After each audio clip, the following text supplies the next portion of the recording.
Je range mon bureau, je n'ai pas vérifié le numéro d'ordre, mais ça apparaîtra dans le titre de la vidéo. Ça fait vraiment longtemps que j'ai pas fait de vidéo, pas loin de 2 mois je crois.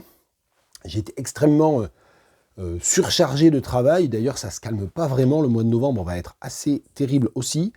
Alors aujourd'hui on est le 8 novembre 2025, je vais essayer de parler de quelques livres qui sont sur mon bureau parce que je les ai lus, que j'ai travaillé dessus, que j'ai plus ou moins fini de travailler dessus, que voilà, que je voulais vous en parler. Et un des textes qui m'a beaucoup occupé ces derniers mois, d'abord sur le plan de la recherche, parce que j'ai communiqué à 2 reprises, donc j'ai préparé 2 communications de recherche et articles dessus, mais aussi parce que j'ai co-traduit ce livre, on en parlera bientôt, avec Patricia Oefa-Grange pour les éditions Rothbo Creek. C'est Our Sister Killjoy d'Ama-Ata Haïdou. Ça, c'est mon vieil exemplaire acheté en Angleterre il y a 30 ans et qui, regardez, c'est Longman et ça tombe en morceaux. Voilà, donc c'est prêt pour l'arpentage. Il tombe déjà en ruine. Et puis il y a la réédition Faber, toute neuve, que j'ai acheté pour avoir un exemplaire un peu plus, je sais pas, récent, utilisable, prêtable aussi, je le signale, je prête ça. Et donc voilà, et bientôt, dans quelques mois, vous pourrez lire la traduction française de ce livre par Patricia Oefa-Grange et moi. Donc ça, c'est à Ama-Ata Haïdou, et bon, j'en reparle pas maintenant. Ceux qui me suivent sur les réseaux sociaux savent voilà, à peu près de quoi il retourne, et je vous ai déjà beaucoup bassiné avec. Mais voilà, Ama-Ata Haïdou à suivre. Et puis, tiens, 2 livres aussi que je mets en parallèle, mais ça n'est pas le même livre, mais c'est la même autrice. Ce sont les 2 livres de Fanny Quément. Alors, je vous avais parlé de Jus Casagant il y a quelques temps, quand le livre est sorti aux éditions Quartet, mais vient de paraître Partir en 404, le 2e livre personnel de Fanny Quément, qui est aussi traductrice et qui est une ancienne collègue, une amie. Voilà, donc je dis que je ne suis pas forcément tout à fait objectif, mais je pense qu'on n'est jamais objectif sur rien. En l'occurrence, eh bien, le 2e livre de Fanny qui vient juste de sortir, officiellement, je crois que la parution c'était hier, le 7 novembre.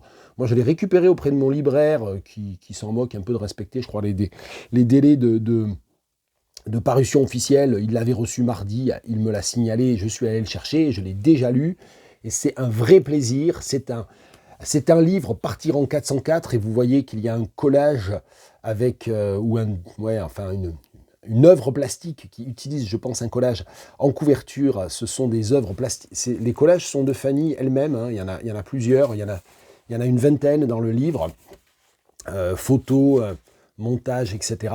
Et ça représente une Citroën DS. Et donc d'emblée, si vous lisez Partir en 404 et que vous pensez à la Peugeot 404 et que vous voyez une Citroën DS, vous savez que vous allez entrer dans un livre qui est sans cesse dans le pas de côté, qui travaille sur les disparités, les discrépances, les dissonances. Et de fait, 404, ça n'est pas seulement une marque de voiture, ou plus exactement un modèle de voiture Peugeot des années 60, c'est aussi l'erreur 404, quand on arrive sur une page qui n'existe plus, ou quand on se trompe d'adresse sur le web. Et à partir de cette, en quelque sorte, coïncidence de nombres, Fanny Quément a construit un livre en 404 fragments, ça fait une petite centaine de pages, extrêmement jouissif, c'est très drôle, c'est très intelligent. Il y a quelque chose un peu toujours un peu, moi je trouve, chez elle, d'influence à la fois de Ponge et de Michaud dans le bricolage et dans l'attention à la langue et dans l'épaisseur de la langue. Et puis c'est un texte dont le sous-titre est d'ailleurs une fiction pas très au clair avec son genre, et avec pour épigraphe Errors Have No Gender, qui est tiré de la saison 1 de la série Colombo. Bref, donc il y a tout un paratexte aussi très instructif en fait et très stimulant.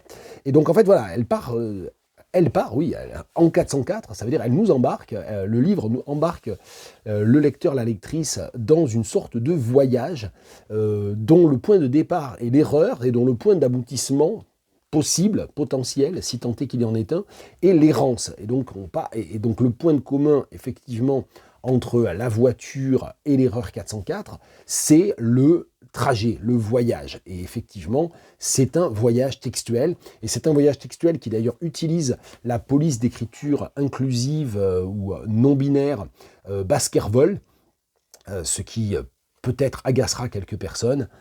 J'ai envie de dire tant mieux. Et donc le texte a pour protagoniste quelqu'un dont le nom / pronom est Yel, mais Yel avec un Y, donc une sorte de Yel, I-E-L, modifié en nom propre.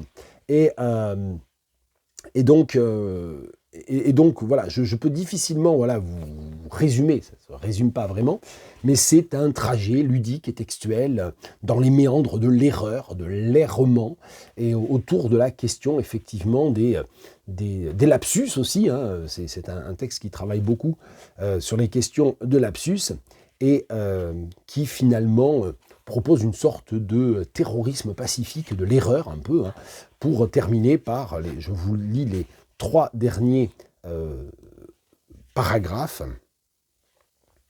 Non, allez, les 6 derniers paragraphes qui sont brefs.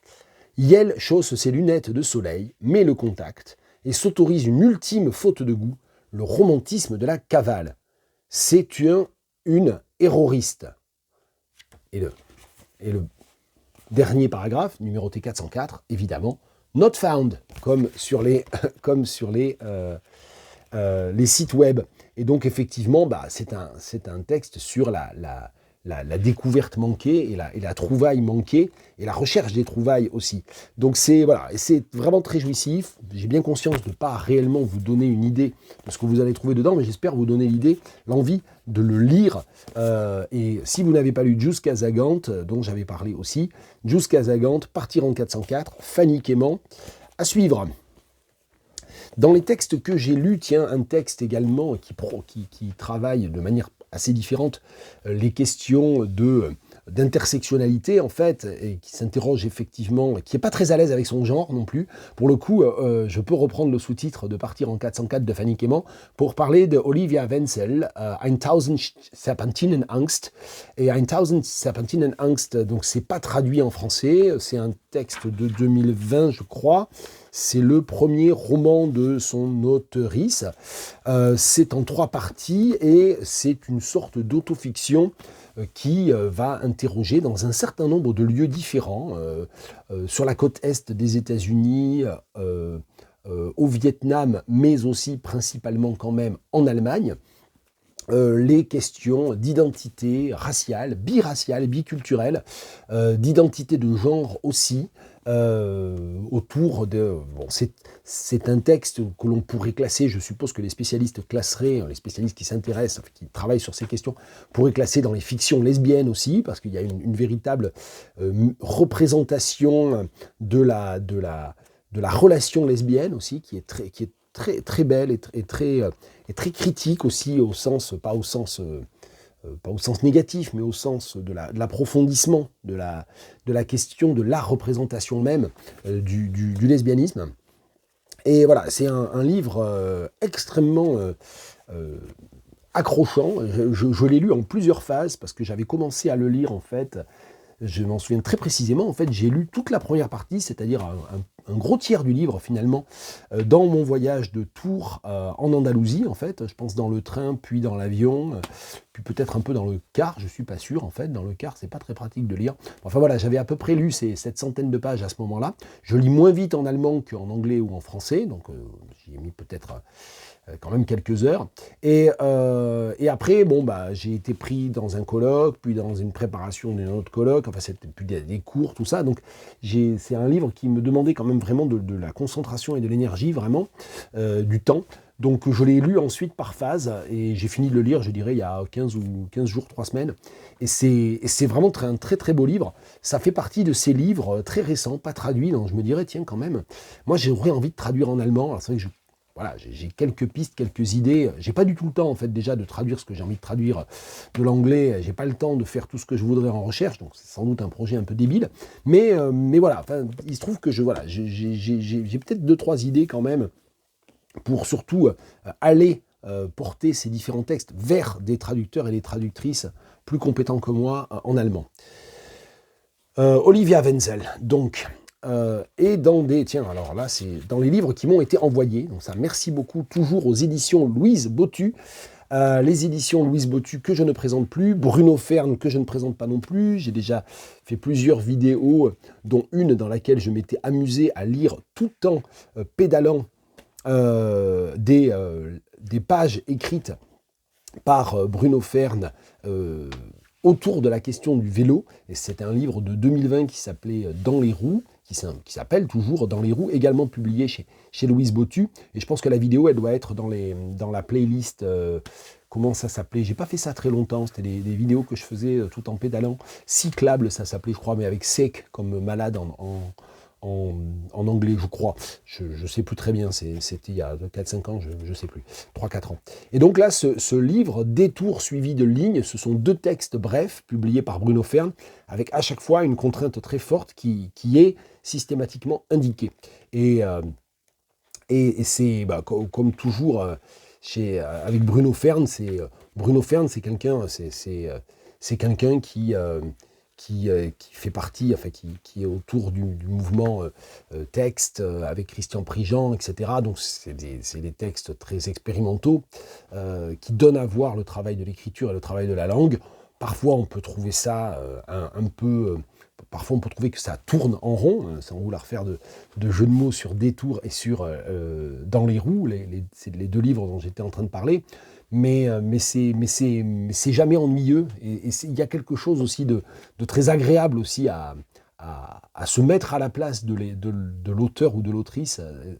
Et bon, ici de l'auteur, Bruno Fern, dans ce type de texte. Voilà, moi j'aime bien ça vraiment. Et c'est dans la collection Contrainte d'ailleurs, avec un E en majuscule bleu, chez Louise Bottu. Un livre des éditions Projectiles, vous savez que j'aime beaucoup les éditions Projectiles, que j'avais acheté, je crois, à Saint-Malo en juin, le 2e livre de Rose Pellerin. Je crois que ça se dit Rose, j'espère que je ne dis pas de bêtises. Et Rose Pellerin, j'avais énormément aimé son premier livre, j'en avais parlé ici d'ailleurs, et là je ne suis pas entré dedans du tout.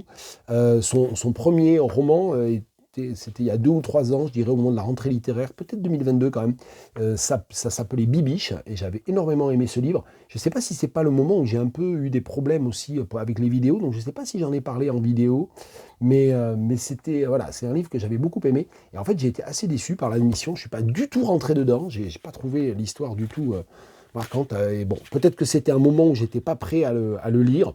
Je me suis arrêté à la page 32, donc je sais pas, est-ce que je le range, est-ce que je lui donne une 2e chance plus tard? Bon, voilà. En tout cas, je veux vous le signaler. Rose Pellerin, c'est quand même, voilà, même si là, je suis pas entré dans ce texte-là, c'est une autrice vraiment intéressante. Et je vous conseille, c'est vrai que je vous conseille vraiment Bibiche. Celui-là, j'ai plus de mal à vous le conseiller parce que moi, je ne suis pas rentré dedans.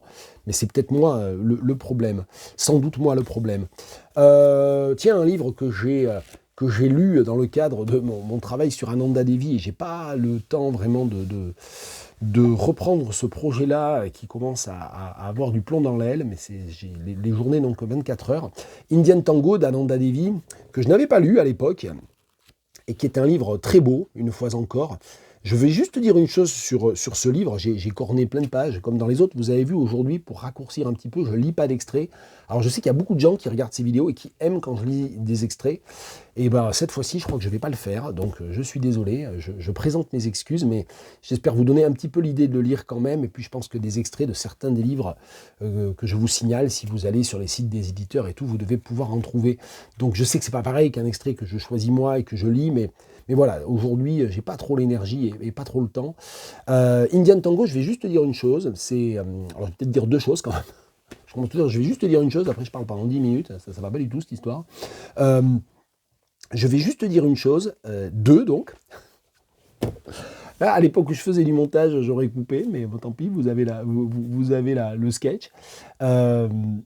Premièrement, puisqu'il y a 2 choses, à propos d'Indian Tango, il y a une alternance, les chapitres alternent entre 2 points de vue différents, celui d'une femme entre 2 âges qui en a ras-le-bol d'être condamnée à la domesticité, d'une belle-mère tyrannique, d'un mari avec lequel il n'y a aucune espèce de relation à aucun niveau, de lien vraiment autre que celui voilà, contraint par le temps, de l'habitude et de la convention, et qui commence un petit peu à résister, à essayer, à avoir des envies qui sont en dehors de sa vie conjugale. C'est presque une sorte de Madame Bovary un petit peu, mais sans sans le bovarisme un peu. L'autre voie alternante, c'est celle d'un écrivain qui est en mal d'inspiration, qui a décidé de venir en Inde, ça se passe en Inde, ça se passe à New Delhi, qui a décidé de venir en Inde parce qu'il en a assez elle en a assez, je me suis trahi, en a assez de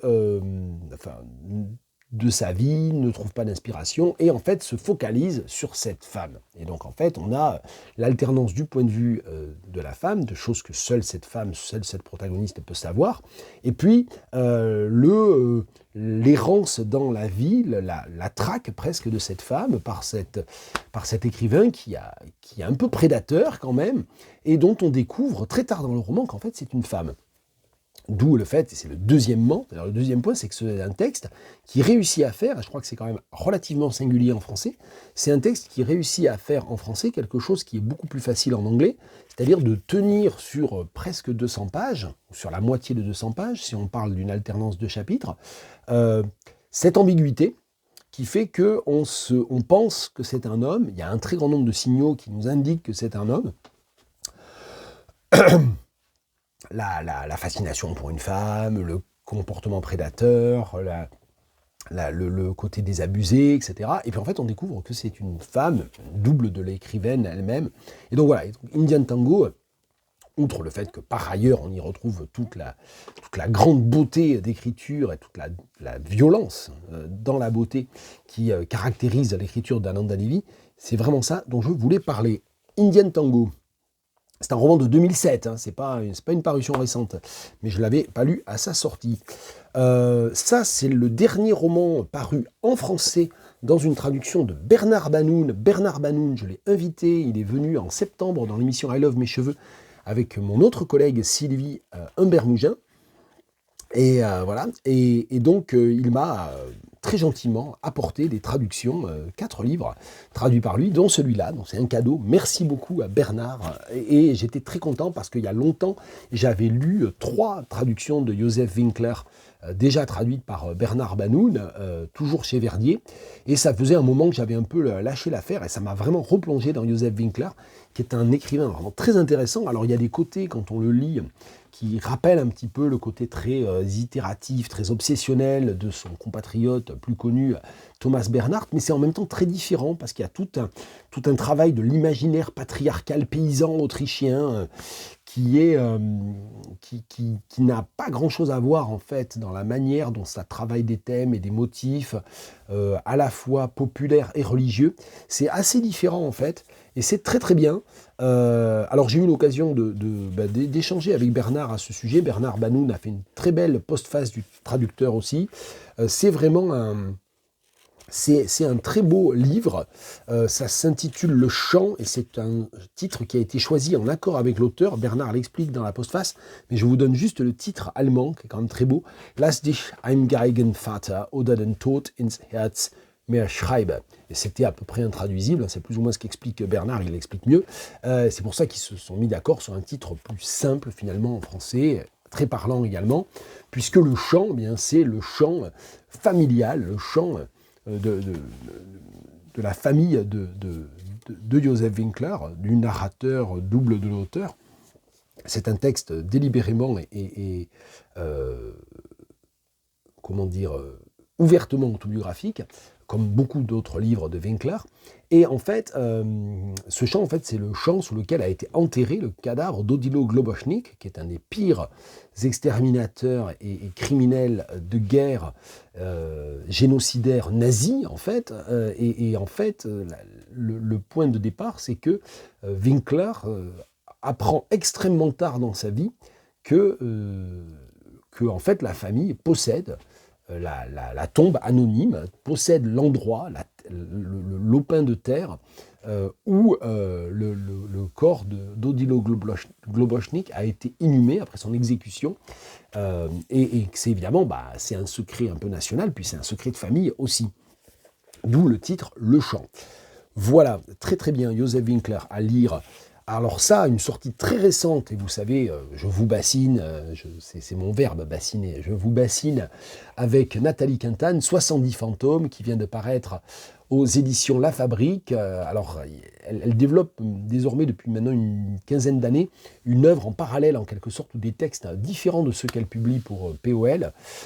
Donc, chez La Fabrique, là, c'est le 5e ou le 6e, et celui-là, c'est un recueil de 61 textes brefs dans lesquels elle regarde, et moi je trouve que ce à quoi ça me fait penser, c'est vraiment aux 4 ou 5 derniers livres de Nathalie Sarraute, c'est-à-dire qu'en fait ce que fait Nathalie Quintane, alors là où c'est très différent de Sarraute, c'est qu'il y a l'espèce de causticité très propre à Nathalie Quintane, il y a son style faussement maladroit par moments, dans lequel elle joue avec des éléments d'oralité extrêmement travaillés, qui ne sont pas du tout la même oralité que celle de Sarraute.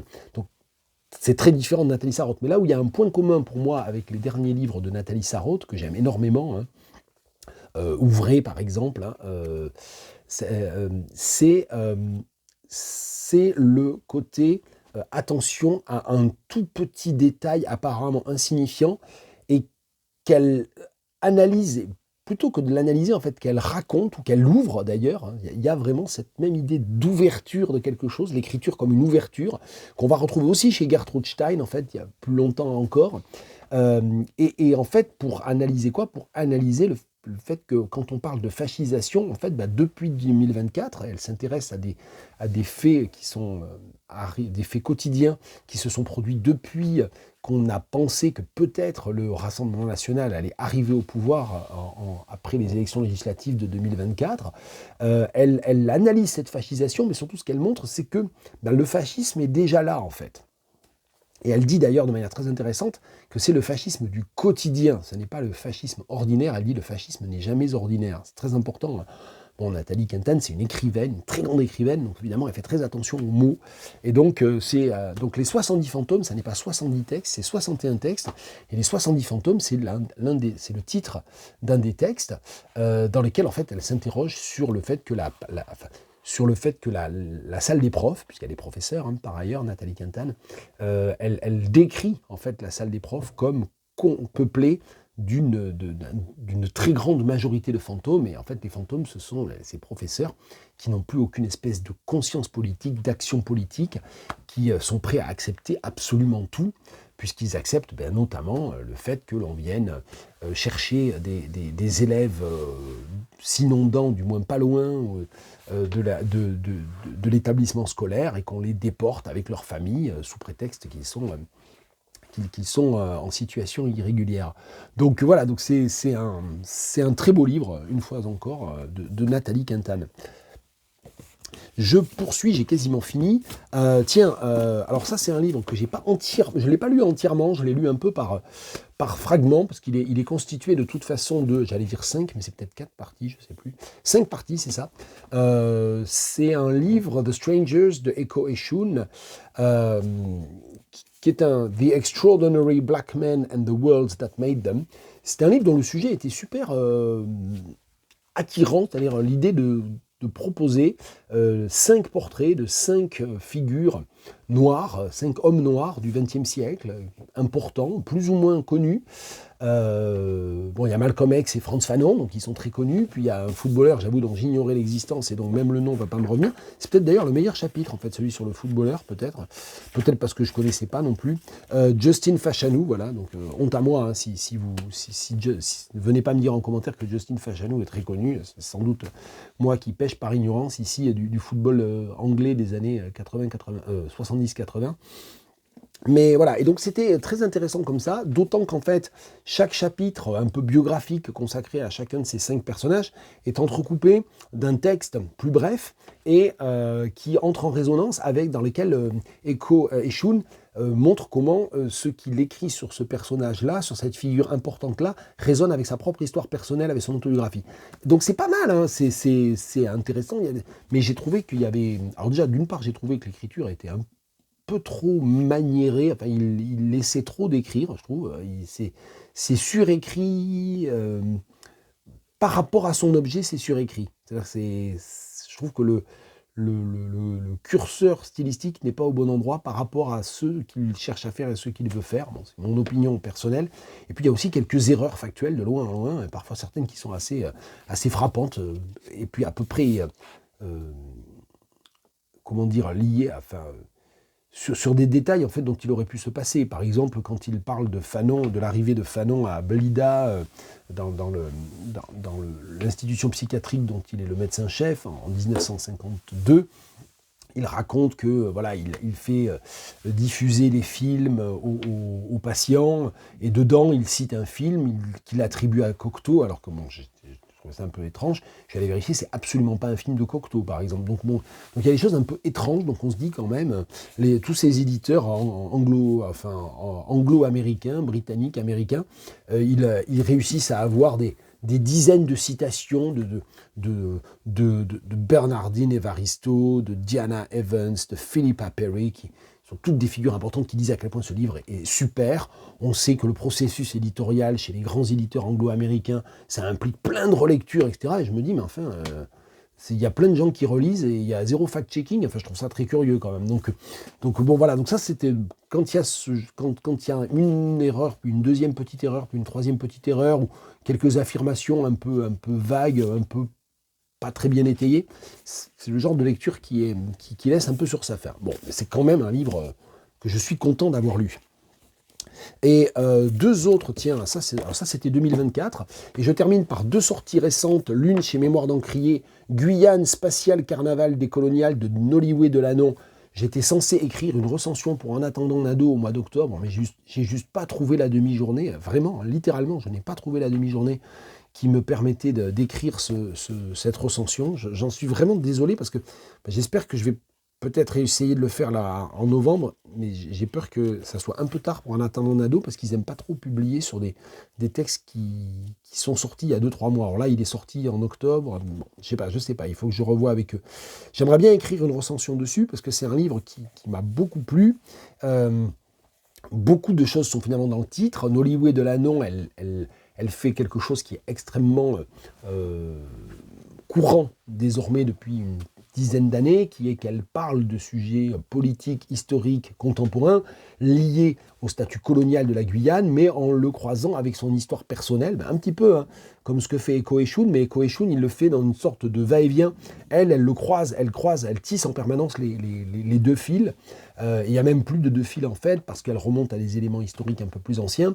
Et puis elle relie donc cette question de la conquête spatiale et de l'occupation de la Guyane par l'industrie spatiale, et elle le relie en fait à la question vraiment néocoloniale de manière très intéressante, en lui opposant en fait comme force culturelle vraiment décoloniale le carnaval et tout ce qui se dit de négatif ou de péjoratif au sujet du carnaval, et qu'elle cherche évidemment à prendre à rebours. Donc c'est un livre vraiment très bien. J'espère pouvoir écrire un texte bientôt dessus, mais je sais pas quand ni comment. C'est pas ce week-end avec tout le boulot que j'ai que je vais le faire. Et enfin, dernière parution récente, les éditions Rothbo Creek, j'en parlais au début. Là encore, je ne peux pas prétendre à l'objectivité. Maintenant, je vais même publier une traduction chez eux, donc c'est pas non plus un scoop. Et ça fait maintenant plusieurs années qu'ils publient des livres, 4 ou 5 ans qu'ils publient des livres. Ça fait 4 ou 5 ans que je suis leur travail et que je vous en ai déjà parlé.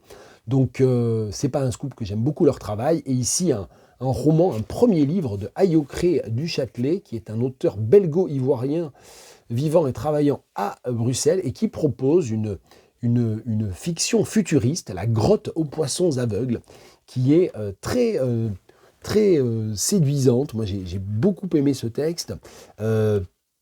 Je ne vais pas lire d'extrait parce que j'ai lu d'extrait d'aucun livre, mais ce qui est intéressant, c'est la façon dont, sous prétexte de raconter quelque chose qui se passe et qui qui s'appuie sur des données un peu surnaturelles, c'est-à-dire sur des pouvoirs surnaturels d'un certain nombre de personnes dans une, voilà, dans une nation africaine en partie indéterminée, mais en partie seulement indéterminée, voilà, enfin, avec cette trame qui est une trame futuriste, dans laquelle en fait des combattants, des résistants en fait, hein, s'opposant à un pouvoir autocratique, utilisent en fait des connaissances scientifiques et des rites qui sont des coloniaux, hein, je pense qu'on peut vraiment dire ça, hein, comme je le disais, voilà, comme le mot est dans le titre aussi de Noliwe Delanan.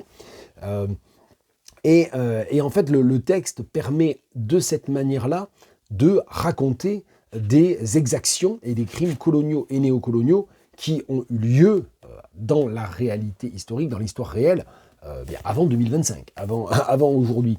Donc c'est un texte qui est très malin dans la manière dont il utilise quelque chose qui en soi n'est pas très original, c'est-à-dire le fait de décrire une fiction futuriste pour penser et raconter des situations historiques du passé et même de notre présent, mais c'est vraiment fait avec beaucoup d'habileté et de justesse, et c'est un livre assez court, hein, il fait 120 pages, et ça se lit assez bien, c'est assez beau en fait, toutes les scènes de vision, parce que en fait ça se structure en... le récit est structuré, là encore, hein, dans un va-et-vient. Décidément, il y a beaucoup de textes qui travaillent sur ce type de modèle, puisqu'il y a 13 chapitres qui correspondent aux 13 visions de la voyante, hein, on va l'appeler comme ça, qui est au centre de l'histoire. Et c'est entrecoupé de chapitres dans lesquels il y a l'interrogatoire de cette voyante par les policiers qui veulent lui faire révéler un certain nombre de secrets sur son mouvement clandestin. Et voilà, et les chapitres de vision sont très bien écrits, en fait, sont vraiment très bien écrits. Voilà, La grotte aux poissons aveugles d'Ayocré du Châtelet. Alors j'ai bien conscience d'avoir un peu bâclé le travail, de ne pas avoir très bien parlé des livres. C'est ça où je faisais jamais cette vidéo et je ne parlais jamais de ces livres-là. Donc j'espère au moins vous avoir donné quelques envies comme ça d'aller découvrir. Et je vous dis à la prochaine.